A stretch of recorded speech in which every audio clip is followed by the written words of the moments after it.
एक बार एक बहुत बड़ा नेता एक साधु के छोटे से आश्रम में गया।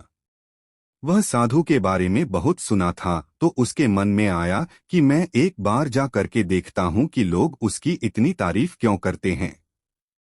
जब वह उस आश्रम में गया तो वहां पर एक छोटा सा कमरा था जहां पर एक कालीन बिछा हुआ था।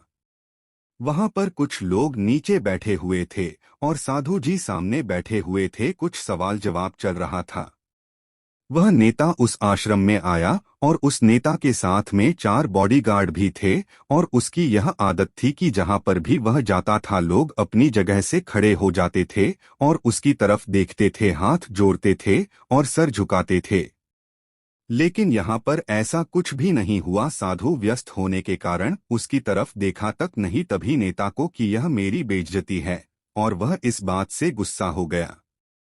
नेता ने थोड़ा गुस्से से साधु की बात को बीच में काटते हुए कहा कि मैं आपसे कुछ कहना चाहता हूँ। साधु ने उसकी तरफ देखा और बोला, आप थोड़ी देर रुकिए, पहले मैं इनके सवाल का जवाब दे दूं, उसके बाद मैं आपसे बात करता हूँ। तब तक आप अगर चाहे तो आप बैठ सकते हैं। बस साधु का इतना कहने की ही देरी थी। नेता का चेहरा गुस्से से लाल हो गया और फिर उसने अपना सारा गुस्सा उस साधु पर निकाल दिया। अभी तक वह नेता बहुत तमीज से आप कह करके बात कर रहा था, लेकिन अब वह तू तड़ाक पर उतर आया।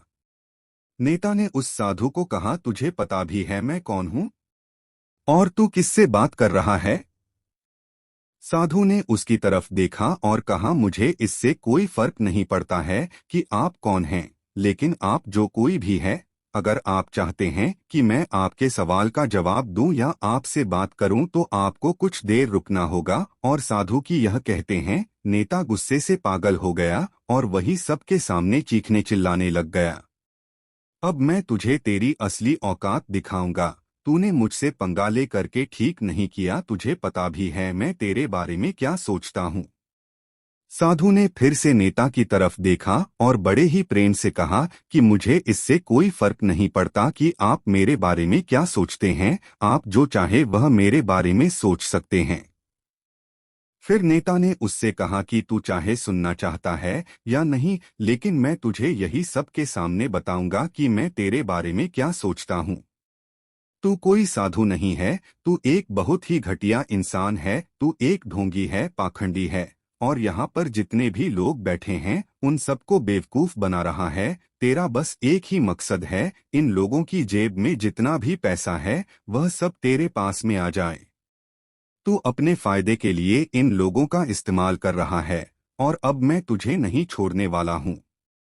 पूरी दुनिया के सामने तेरा पर्दाफाश करके रहूंगा। लेकिन उसके इतना बोलने के बाद भी हल्की सी मुस्कान उस साधु के चेहरे पर बनी ही रही। यह देखकर वह और भी तिलमिला गया और उसने कहा, अब बहुत हो गया। अब मैं यहाँ 1 मिनट भी नहीं रुकने वाला, लेकिन अभी भी तेरे पास मौका है। अगर मुझसे माफी मांगनी है या मुझसे कुछ कहना है तो कह सकते हो। इतना सब होने के बाद भी साधु के चेहरे पर एक मुस्कान थी और वह बिल्कुल शांत था। और फिर उन्होंने अपनी आंखें बंद करी और फिर साधु ने अपनी आंखें खोली, हाथ जोड़े और कहा कि मुझे आपसे कोई गिला शिकवा नहीं है। आपके लिए मेरे मन में कोई भी गलत ख्याल नहीं है। जो भी मेरे बारे में आपने कहा वह आपकी अपनी सोच थी, तो मुझे आप में कोई भी बुराई नजर नहीं आती है। मुझे आप बहुत ही भले इंसान लग रहे हैं। और साधु के इतना कहते ही नेताजी का दिमाग 7वें आसमान पर पहुंच गया। उसके चेहरे पर एक अजीब सी खुशी थी, क्योंकि उस साधु ने वही कहा जो बाकी सब लोग उस नेता को कहते हैं। और वह खुशी खुशी उस आश्रम से अपने घर की तरफ चला गया और जाकर के अपने पिताजी के साथ में बैठ गया। उसके पिताजी ध्यान में थे। उन्होंने पूरी जिंदगी सिर्फ लोगों की सेवा करी और बदले में कुछ भी उम्मीद नहीं किया। तो थोड़ी देर बाद जब उन्होंने अपनी आंखें खोली और देखा अपने बेटे को अपने साथ बैठे हुए, तो उनके बेटे के चेहरे पर आज एक अजीब सी खुशी थी जो आज से पहले उन्होंने कभी नहीं देखी थी। फिर उसने एक एक करके सब कुछ बताया कि आज क्या हुआ, किस तरह से वह आश्रम गया और वहां पर क्या हुआ, उसने क्या कहा और साधु जी ने क्या कहा। जब उसके पिताजी ने पूरी बात सुनी तो थोड़ा सा मुस्कुराए और अपने बेटे को देख करके बोले कि उन्होंने तुम्हारी तारीफ नहीं करी, क्योंकि उन्होंने वह नहीं कहा कि जो तुम हो, उन्होंने वह कहा कि जो वह खुद है, और तुमने जो भी कुछ उनको कहा वो नहीं कहा कि जो वो है, बल्कि तुमने वह कहा जो तुम खुद हो। यही बात वेदों में भी कही गई है, यथा दृष्टि तथा सृष्टि। यह दुनिया तुम्हें वैसी नहीं दिखती जैसी यह दुनिया है, यह दुनिया वैसी दिखती है तुम्हें जैसे तुम खुद हो। जिसकी नज़र जैसी है उसके लिए यह दुनिया वैसी ही है। तो अगर तुम अपनी दुनिया को बदलना चाहते हो तो उसका सिर्फ एक तरीका है, अपनी नज़र को बदलो।